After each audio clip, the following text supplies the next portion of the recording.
Hey everybody, I'm Chef Tom with allthingsbbq.com, and this is reverse seared standing prime rib roast.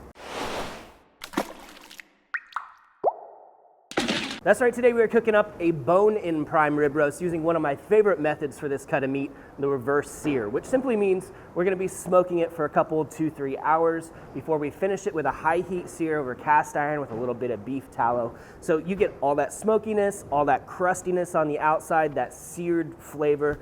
It's a really simple thing of beauty. And I know this is an intimidating cut of meat for a lot of people because it comes with a pretty big price tag, but the truth is you guys can handle this. It's not that tough. We're gonna walk through the entire process and you're gonna be stoked about it in the end. Now we're also gonna finish this thing off with the horseradish creme fraiche sauce. Think funky, creamy horseradish. It's really delicious, but before we can get to all of that, we gotta check out this prime rib roast. So what we have here is roughly a 6-pound section of the prime rib roast with the bones in. You can see the tops have been Frenched for presentation. This specific beautiful piece of meat came from Creekstone Farms. So this is prime grade Angus beef here. Look at that marbling inside that rib roast. All of that fat means lots of good flavor. The great thing about this is how they come off their website. So there's not much trimming we really need to do. If you want to take all this fat off the surface, you can. There's plenty of fat inside, but I kind of like having that little barrier of fat just to eat on around the edges and for that fat to render as it cooks and create even more flavor and aroma. I'm going to score it just a little bit here just to let some of that fat out as well as to kind of give that rub something to hang on to. But yeah, I'm not going to do much trimming on this, which is great. Now, when you're dealing with a standing prime rib roast, which means that there are these bones attached, there's a couple different ways you can go about this. Sometimes you'll see people slice these off now and then go ahead and truss them back on for presentation's sake, but then they fall off easy so you can slice right through the meat at the end. We're not going to mess with that today. We're just going to keep it simple. We're gonna cut this off after it's finished, and then you'll have these great chef snacks in between the little bones, that little rib meat in between. That's great for cooking up with your eggs in the morning the next day or something like that. So we're gonna keep this as simple as possible. We're leaving it just the way it is. We're ready to get it seasoned up, and we're only using 2 ingredients for the seasoning process. The first one being our Kozlik's Dijon. So this is gonna add a little bit of that mustard flavor, but also just a great way to get our rub to stick, especially when it's so dang cold outside like it is right now. Before we flip this over, I'm gonna go ahead and season this because this side's never going to be up in the air again. So we'll go ahead and take care of our backside first. You can even season in between those bones because like I said, there's gonna be a little meat in there.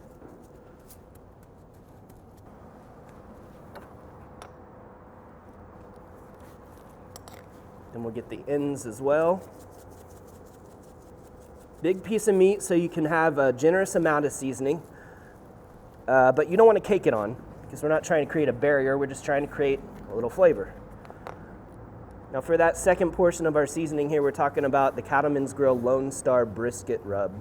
So this is really simple. Salt, pepper, roasted garlic, and celery seed. We're gonna really let the flavor of this beef shine and just try to assist it with our seasonings, not overpower it. All right, now our presentation side, we'll do last. Work that mustard into all those little crevices.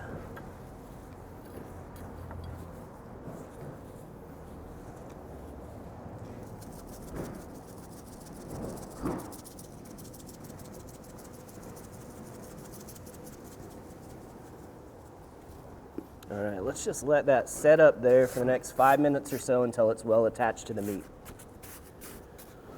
Now today we're cooking on the Yoder Smoker's YS 1500S pellet grill. We're running it at 250 degrees with Barbecuer's Delight hickory pellets. So we're going right here on the main cooking grate, kind of bone side down here. You can see we've only got 1 grate in here today because when we do our reverse sear, we're actually going to take our diffuser out this entire plate so we can get direct flame access for our cast iron skillet. But for now, this is just going to chug right along at 250 for the next, like I said, 2 to 3 hours until it reaches an internal temperature of about 105. We throw the fireboard probe right in here to the deepest part of that center of that roast. Now while the prime rib is smoky, I'm going to show you guys how to put together this horseradish creme fraiche sauce. So we're going to make this creme fraiche from scratch, and that starts with heavy cream and buttermilk. Now this is a process you're going to have to start the day before you want to serve it. So I'm going to put a pint of heavy cream and 2 tablespoons of cultured buttermilk in a shaker here. We're going to give this a good vigorous shake. Throw my screen in there just to help break things up.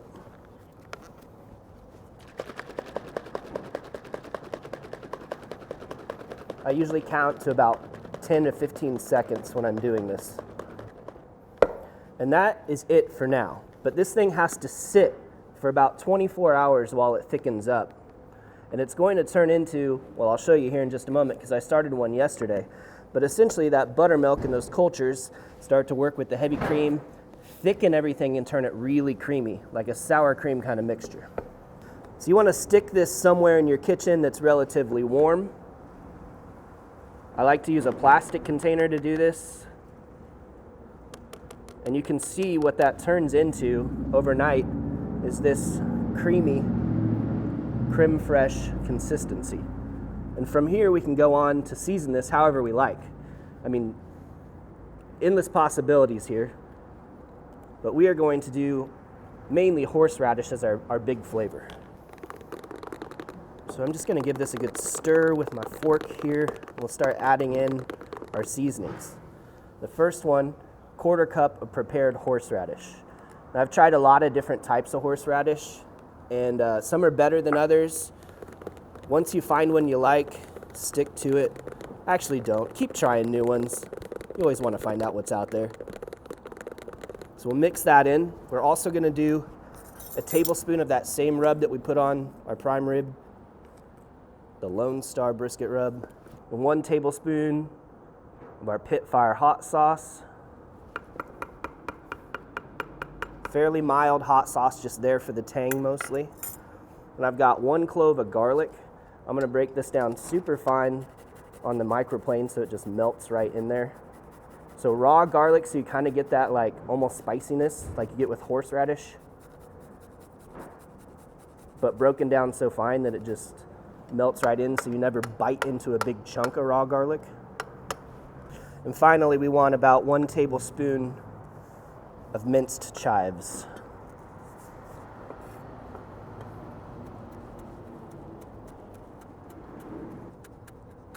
Make sure you mince these down fine enough that if you put them in a squeeze bottle, it's not going to clog everything up. All right, just get everything a good stir. Make sure it's well mixed.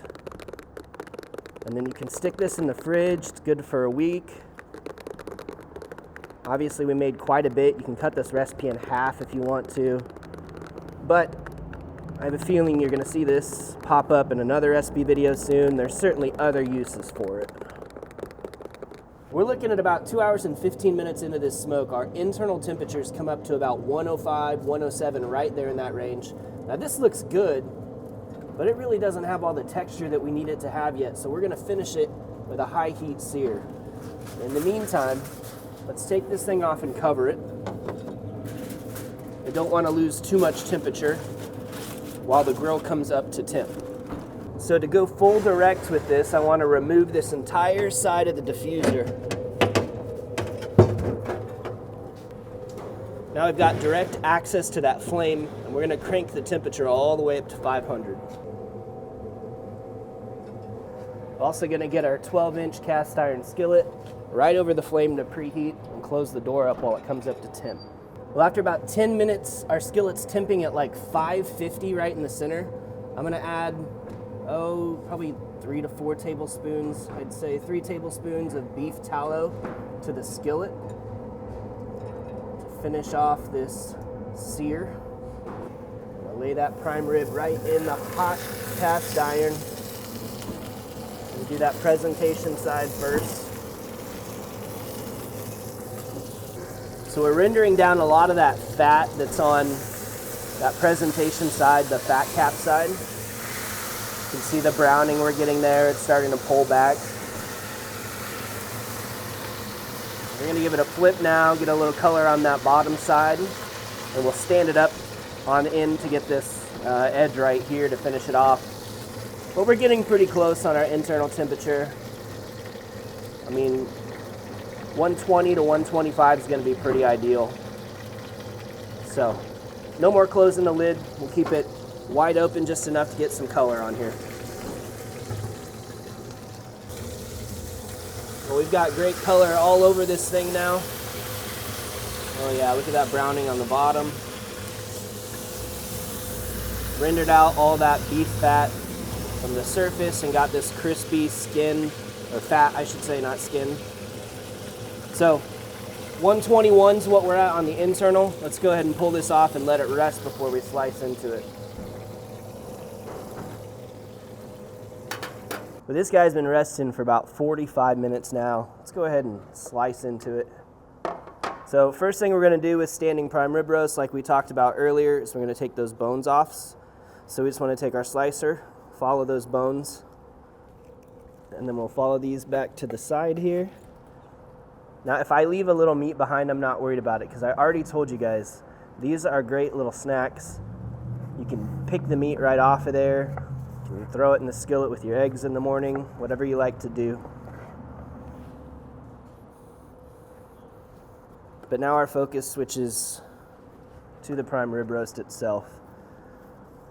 Now the beautiful thing about doing these in roasts is that you can slice these in pieces for folks who like their steak a little bit more done on that medium side where there's a little less pink at the ends, right? I mean, there's pink, but it's not so much that it's probably gonna scare off a lot of people. And then as you get to the center, or even to this fatter end, closer to that fatter end, we'll see that there's a bit more pink there in the center of the meat. Oh boy, that is juicy.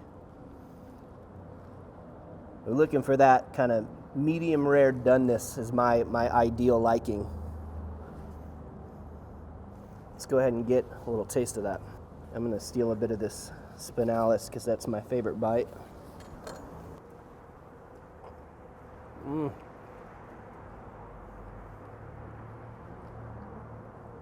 That bark is so good. Got that Texas brisket vibe to it. Salt and pepper, baby. A little bit of celery seed and garlic. Oh my gosh. And it's just so tender. Just melting in the mouth. Smoky. Crispy around the edges. Needs just a little bit of that horseradish cream though. Oh yeah. For as creamy as that is, it's equally tangy. That's the beautiful thing about that fermentation that happens in the creme fraiche. As it sits overnight at room temperature and becomes that amazing consistency. You know, I'm picking up on that horseradish, but it's not overpowering. This is a pretty calm, smooth, tangy, creamy horseradish sauce. It goes fantastic with prime rib every single time. I feel like I should tell you more, but I just want to eat this prime rib, so I'll see you later. Well, thank you guys so much for watching. Be sure to check out allthingsbbq.com for all the products featured in today's video. If you enjoy the recipe, hit that subscribe button. And if you have any questions or comments, or there's anything you'd like to see me cook, let me know in the comment section down below, and let's be good to one another. For more recipes, tips, and techniques, head over to allthingsbbq.com/thesauce. All things barbecue, where barbecue legends are made.